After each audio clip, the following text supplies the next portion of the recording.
Presiden Turki pertama Mustafa Kemal Atatürk telah meninggal dunia pada tanggal 10 November 1938 silam.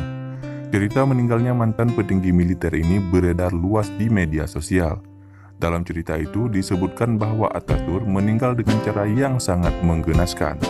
Dia disebut-sebut terserang penyakit kulit, jantung, dan darah tinggi. Cerita ini diunggah oleh salah satu akun Facebook pada tanggal 12 Mei 2019. Akun ini juga menambahkan sebuah narasi dalam konten yang diunggahnya. Selain itu, akun tersebut juga mengunggah gambar pria yang diklaim sebagai Atatürk. Dalam gambar tersebut terdapat sebuah narasi, mayatnya diawetkan selama 9 hari 9 malam, sehingga adik perempuan beliau datang meminta ulama-ulama Turki untuk memandikannya, mengkafankan, dan menyembahyangkannya. Hinanya kematian Mustafa Kemal Atatürk yang dikenal sebagai bapak modernisasi Turki dari perspektif barat. Dia sebenarnya adalah tokoh yang mensekularkan dan membunuh syiar Islam di Turki.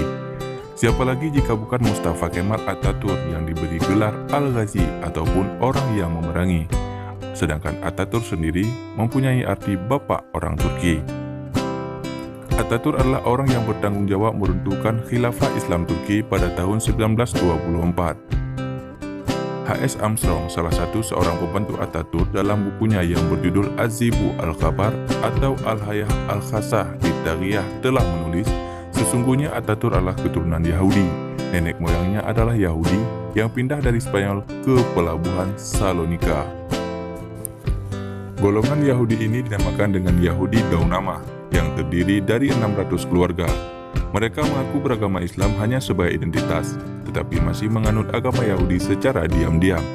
Ini diakui sendiri oleh bekas Presiden Israel Yitzhak Zifi dalam bukunya Daunamah terbitan tahun 1957. Atatürk mengubah ucapan Assalamualaikum menjadi Marhaban Bikum yang berarti selamat datang, melarang menggunakan busana Islam dan sebaliknya mewajibkan memakai pakaian ala Barat. Dalam tempo beberapa tahun saja, dia berhasil menghapuskan perayaan Hari Raya Idul Fitri dan Hari Raya Idul Adha serta melarang kaum muslimin menunaikan ibadah haji, melarang poligami, dan melegalkan perkawinan wanita muslim dengan non-muslim.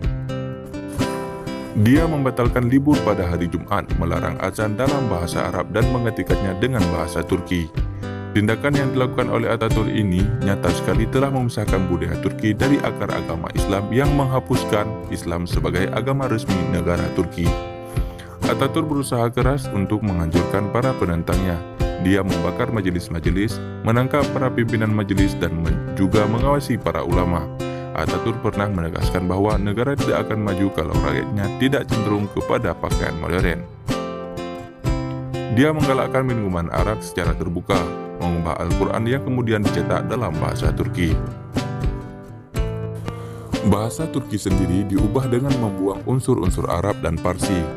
Atatürk mengubah Masjid Besar Hagia Sophia menjadi gereja dan setengahnya untuk museum, menutup masjid serta melarang salat berjamaah, menghapuskan Kementerian Wakaf dan membiarkan anak-anak yatim dan fakir miskin. Dia membatalkan undang-undang waris faraid secara Islam, menghapus penggunaan kalender Islam, dan menggantikan huruf Arab ke huruf Latin. Atatürk menganggap dirinya Tuhan, sama seperti Fir'aun. Ketika itu ada seorang prajurit ditanya siapa Tuhan dan di mana Tuhan tinggal. Karena takut, sang prajurit tersebut menjawab Kemal Atatürk adalah Tuhan. Dan dia tersenyum dan bangga dengan jawaban yang diberikan. Saat menjelang kematiannya, Allah mendatangkan kepadanya beberapa penyakit yang membuatnya tersiksa dan tidak dapat menanggung azab yang Allah berikan di dunia. Di antaranya adalah penyakit kulit di mana dia merasakan gatal di sekujur tubuhnya.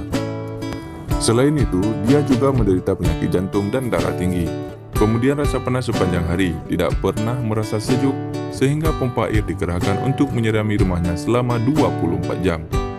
Atatürk yang juga menyuruh para pembantunya untuk meletakkan kantong-kantong es di dalam selimut untuk membuatnya sejuk. Maha suci Allah, walau telah berusaha keras, tidak ada yang dapat melakukan untuk mengusir rasa panas itu.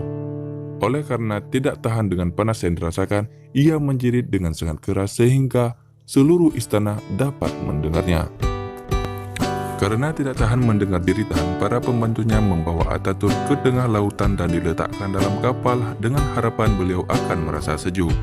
Maha besar Allah, panasnya tak kunjung hilang. Pada tanggal 26 September 1938, dia pingsan selama 48 jam disebabkan panas yang dirasakannya dan kemudian sadar, tetapi dia hilang ingatan. Pada 9 November 1938, dia pingsan sekali lagi selama 36 jam dan akhirnya meninggal dunia. Ketika itu tidak ada yang mau mengurus jenazahnya sesuai syariat. Mayatnya diawetkan selama 9 hari 9 malam sehingga adik perempuannya datang meminta ulama-ulama Turki untuk memandikan, mengkafankan, dan mensalatkannya. Tidak cukup sampai di situ, Allah tunjukkan lagi azab ketika mayatnya akan dimakamkan. Sewaktu mayatnya hendak ditanam, tanah tidak menerimanya. Karena tidak diterima tanah, mayatnya diawetkan sekali lagi dan dimasukkan ke dalam museum yang diberi nama etnografi selama 15 tahun hingga tahun 1953. Setelah 15 tahun, mayatnya hendak dikuburkan kembali. Tapi Allah Maha Agung, bumi sekali lagi tidak mau menerimanya. Sampai akhirnya mayat Atatürk dibawa ke suatu bukit dan disimpan dalam celah-celah marmer seberat 44 ton. Lebih menyedihkannya lagi, ulama-ulama sezaman dengan Atatürk mengatakan bahwa jangankan bumi Turki, seluruh bumi Allah ini tidak akan menerimanya. Nauzubillahi min dzalik. لست للفردوس